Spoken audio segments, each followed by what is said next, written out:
Father, today I come not performing strength, but seeking healing, because I know that inner wounds left untreated eventually affect every area of life.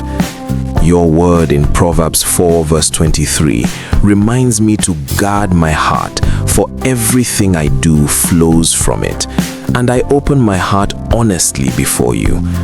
I invite you into places I have hidden, ignored, or avoided. I desire wholeness, not appearance, and peace, not pretense.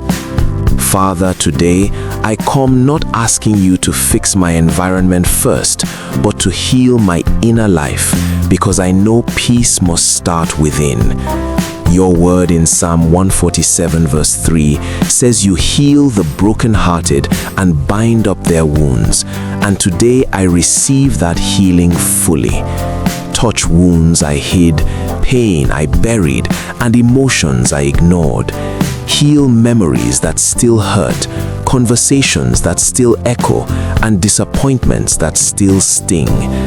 According to Isaiah 61 verse 1, you came to bind up the brokenhearted and proclaim freedom for the captives. And today I receive that freedom.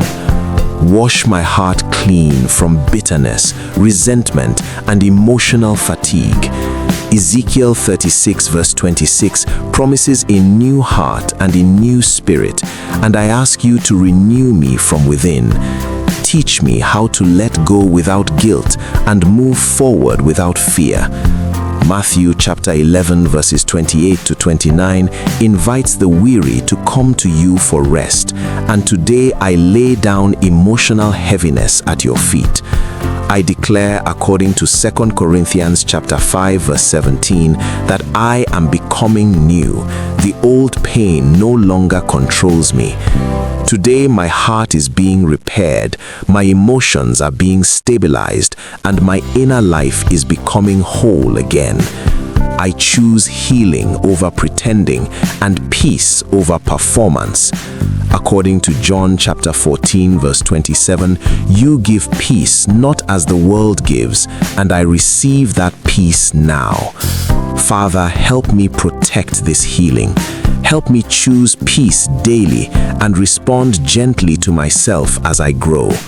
My heart is lighter, my soul is steadier, and my inner life is safe in your hands. According to Psalm 62 verse 5, my soul finds rest in you alone. In Jesus' mighty name, amen.